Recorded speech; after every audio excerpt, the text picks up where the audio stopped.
I'll start this.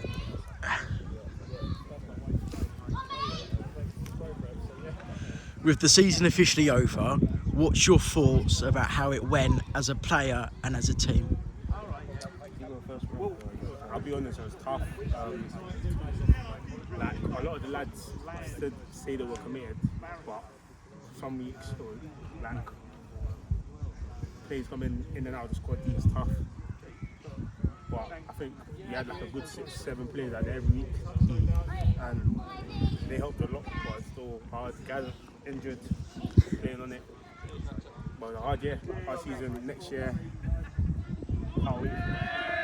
Yeah, so we had a contrast. So we started off the season with a complete different team, and in about November when Kieran came in, changed up the squad, and I think we did see a lot of improvements. They were there. We battled every game. We battled hard, and yeah, some games we struggled, but we always worked together, stayed committed, and like we said, some players playing through injuries, but we always wanted to work together. And yeah, I think as a player myself, I think it was a good first year in Step 5 football.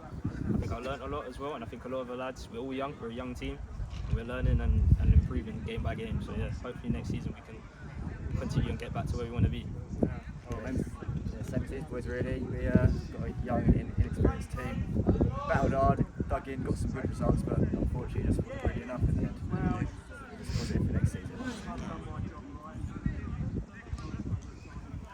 So what's the biggest challenge playing in non-league that people outside or higher up the pyramid might not see? I'll start first. I say, so you got so like me and Glory, we're students. You work as well, so you got to balance the work life and the football life.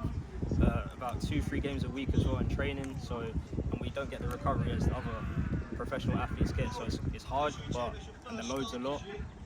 But we're improving, like I said, and it's a lot of hard work. No, yeah, the biggest challenge that come up this year, in my opinion, is just players who are committed and who are not committed, turn up with a different sort of 11 or 16 every week. So anyone who looks at the team sheets will see that we've got a different starting 11 every week, different 16, and just a crazy amount of different players amongst the 11 for the season. Yeah, I agree with what Lexi said. I think non-league is challenging, but I feel like all the lads love football. We wouldn't be here if we didn't want to be here. Like, we want to play football. So I think this is a pleasure. But the issue is the lads, like a couple of the lads got other commitments like work, which is more important. So it's tough for us to afford our strongest squad. Because if we had our strongest squad, we would be we'd not be in the situation. We would be in the situation we're in. And that's me being honest. I believe that from the bottom of my heart. See it during the season. Draws, challenging with Woodford. Draws at Woodford, yeah. Beat Barking away when we had strong teams, but Romford as well. ultimately, yeah, we just didn't have enough.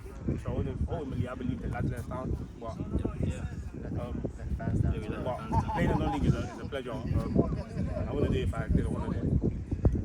So how's it changed from the beginning of the season under Mick and Sean to now under Kieran? How's that kind of changed and how did he cope? So Mick and Sean were great gaffers, great lads. But I feel like Kieran's brought together better players, More experienced players. yeah. Because all kids, like a lot of our lads, is the first season playing Step 5. A lot of debuts this year, so a lot of players coming in, learning, a lot of locals, which is great for the community. And I think with Kieran at home, we know what our aim is next season, and we'll do the fans a service. Mick and Sean, they're good managers, but they've never been in non-league football before, so it was difficult for them to bring in any real sort of experience or know-how players. So obviously they brought in good young players, but it just wasn't really enough. So when Kieran come in, he brought in some more experience and players who have been there and got a bit more know-how, and it's got a bit better in the last 2 months, but ultimately it's not enough. So lastly, have you got any words for the fans who've been here every game, home and away? Thank you for coming. Thank you for being here.